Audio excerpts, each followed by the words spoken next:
Rééducation d'une patiente présentant un syndrome parkinsonien à un stade où le risque de chute est vraiment très important. Cette dame pouvait marcher avec un déambulateur rollator sous surveillance d'une tierce personne car le risque de chute était toujours présent. Cependant, il lui arrivait dans sa chambre de se lever de temps en temps toute seule, de prendre donc quelques risques et de ce fait, elle s'était fracturée déjà le poignet, fracture de pouce au col, et la clavicule. Pour les activités de la vie quotidienne, elle était partiellement autonome puisqu'elle arrivait à prendre ses repas seule, mais avait besoin d'une aide pour effectuer sa toilette et pour l'habillage. En kinésithérapie, on voit qu'elle peut se lever seule, tenir l'équilibre quelques instants, mais attention, elle perd l'équilibre de manière assez fréquente. On lui apprend donc à se lever sans tomber, en se penchant en avant, mettant les pieds sous la chaise, à contrôler l'équilibre tout le long de la montée et si possible tout le long de la descente, de ne pas se laisser tomber, bien se pencher en avant pour ne pas perdre l'équilibre au dernier moment. La marche est possible sans déambulateur, sans aide du kinésithérapeute. Il s'agit d'une véritable rééducation de l'équilibre locomoteur. Chaque pas est une victoire. On peut compter le nombre de pas pour encourager la patiente et lui donner une connaissance extemporanée des résultats qui va l'inciter à battre son précédent record. Alors il faut éviter de toucher la patiente car lorsqu'on aide, lorsqu'on touche la patiente, eh bien, ce n'est plus elle qui assure son équilibre, mais la personne qui aide, en l'occurrence ici le kinésithérapeute. Attention à le demi-tour, et vous allez voir cette chute qui se fait sans aucune réaction parachute. Elle tombe comme une statue, donc il faut la redresser, la remettre debout, c'est pas grave. Il faut la rattraper pas trop tôt pour qu'elle prenne conscience de sa chute, mais pas trop tard pour pas qu'il y ait de traumatisme, bien entendu. On apprend par l'erreur, donc chaque fois qu'elle tombe, si elle en prend conscience, elle peut en tirer des conclusions et donc elle peut améliorer son équilibre. Il ne faut pas qu'il y ait quand même trop de chutes, il faut que ça reste un jeu en quelque sorte, un jeu de l'équilibre. Alors à ce stade, elle avait parfaitement confiance et elle n'était pas du tout traumatisée. Elle savait qu'elle pouvait compter sur l'intervention rapide et efficace du kinésithérapeute. Il y a un lien de confiance qui se crée entre le kinésithérapeute et sa patiente et qui est le fruit de nombreuses séances de rééducation. Ce type de rééducation de l'équilibre prend du temps. Il faut plusieurs séances de rééducation et plus elle marche et plus l'équilibre s'améliore. On voyait de séance en séance le nombre de chutes diminuer et l'équilibre s'améliorer progressivement. Vous voyez qu'elle tombe sans aucune réaction parachute et si le kinésithérapeute n'était pas là, eh bien, il y aurait à chaque fois un traumatisme. Au moment de la chute, la rigidité prend le dessus, elle se rigidifie en quelque sorte et elle tombe vraiment comme une statue d'un seul coup. Ce manque de réaction me fait penser au freezing, c'est-à-dire lorsqu'on soumet un individu à un stress auquel il ne peut pas échapper, comme un choc électrique, eh bien il ne bouge plus et il se contracte. On dirait qu'il est congelé, c'est ça qu'on appelle le freezing. Nous allons voir maintenant le travail sur le tapis de sol. Mais on va demander à la patiente de se retourner et il faut lui demander d'aller jusqu'à un but. Parce que vous savez que les mouvements des parkinsoniens sont de faible amplitude. Par exemple, croiser une jambe par-dessus l'autre pour permettre de se retourner. Au niveau de la main, porter la main jusqu'au sol, de manière à donner un but pour éviter ces mouvements qui se font dans une amplitude incomplète.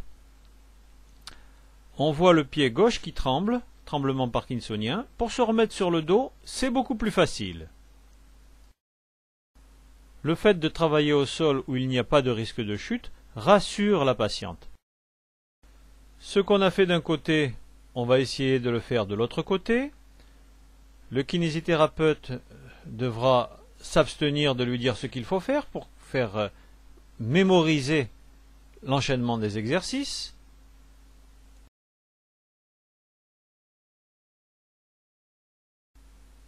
Il est important de travailler les changements de position, en particulier de la position debout au sol, ce qui est le début d'apprentissage des chutes, ce qui dédramatise les chutes, mais aussi, comme nous allons le voir, du sol à la position debout, avec des facilitations manuelles. On plie d'abord les jambes, on demande à la patiente de s'asseoir, on l'aide un petit peu, et on lui demande de pousser. Pousser sur les mains du kinésithérapeute vers l'arrière, pousser encore, sollicitation itérative,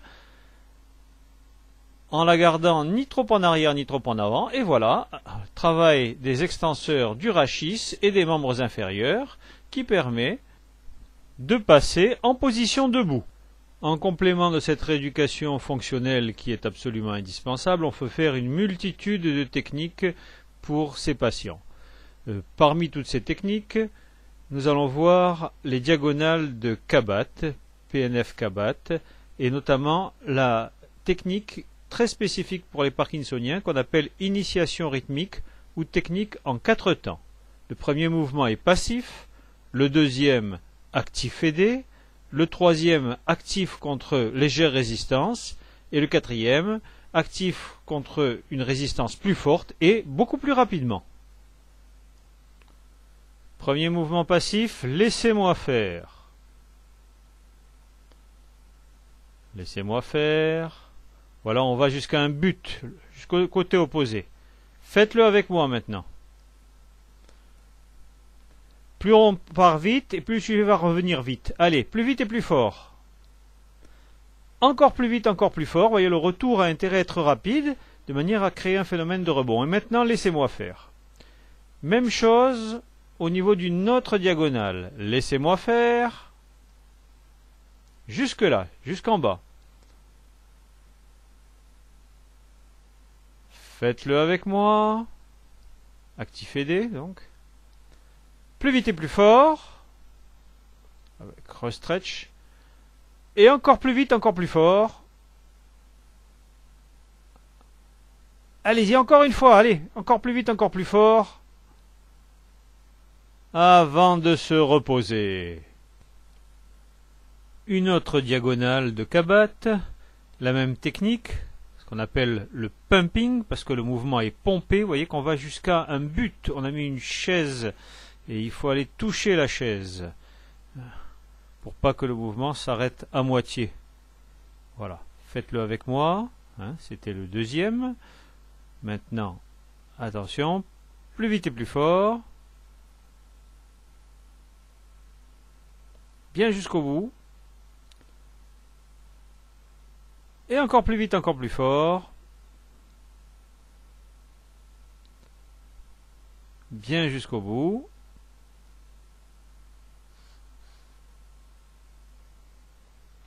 On peut employer la même technique au niveau des 4 membres.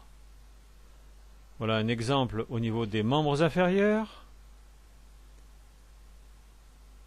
où on passe toujours d'un mouvement passif, qui permet de montrer au patient quel est le mouvement à effectuer, à un mouvement actif aidé, et puis un certain nombre de mouvements de plus en plus rapides, et on revient au mouvement passif pour remontrer au sujet ce qu'il faut faire. Et également lui apprendre à se décontracter après un effort. Les bases théoriques de cette technique déjà ancienne sont devenues obsolètes, et pourtant, en pratique, on l'emploie toujours, en particulier pour des raisons psychologiques. En effet, le patient sent qu'on s'occupe personnellement de lui. La technique de Kabat est donc un bon moment d'échange d'énergie positive entre le kinésithérapeute et son patient.